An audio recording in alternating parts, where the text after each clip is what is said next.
So at the end of season 2, we found ourselves on a frozen lake, and it was the climactic point, or not the climactic, the end of the season, where Cal had been kidnapped by 3 guys who had started to feel callings as well, but they were using it for bad purposes.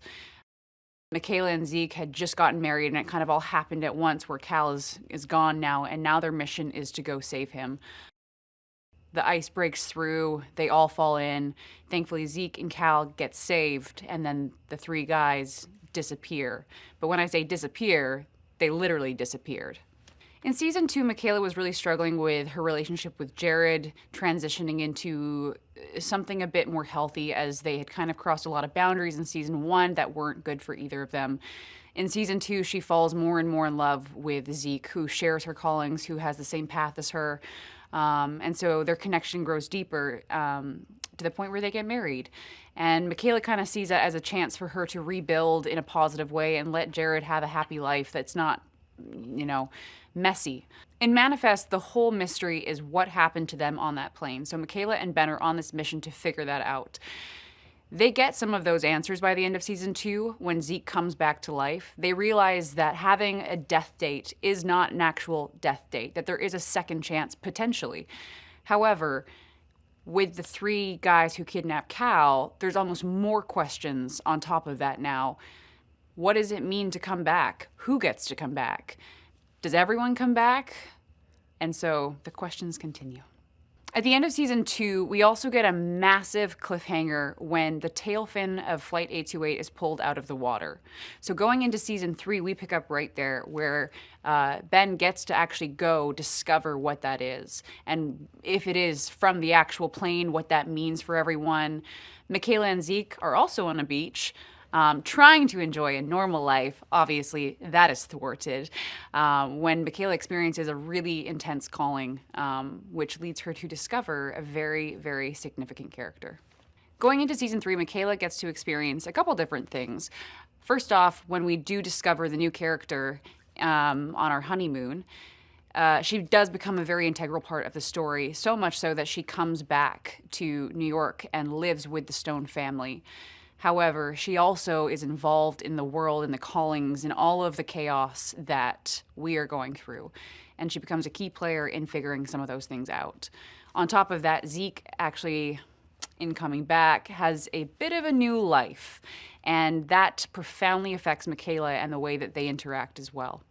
What I'm excited for Michaela's character in season 3 is almost her groundedness. I feel like by season 3, Michaela is no longer the hot mess. While she does have a ton going on still, she knows who she is, and she knows her mistakes, and she has come to terms with them. Even though the callings still push her and challenge her constantly with those things, she's able to take care of people more so than being taken care of. And I think that's really, really huge for her, because it starts to turn that other people do need her more and more and more. And is she fully there to be able to give them everything, or is there still a little part of her that's a mess? And then we kind of go on a bit of that journey with her. Manifest has been and will continue to be 5 shows in one, which sounds incredibly daunting, but Jeff has done an incredible job of weaving them into a beautiful tapestry. Going into season 3, there's still all of those elements. You have the family drama, the love drama between, not just Zeke, Michaela, and Jared, but now other people. There's a few more love stories that kind of come into play. Then there's the science aspect. We're still trying to figure out what happened to us. Is it science-based? Is it government conspiracy? We still don't know.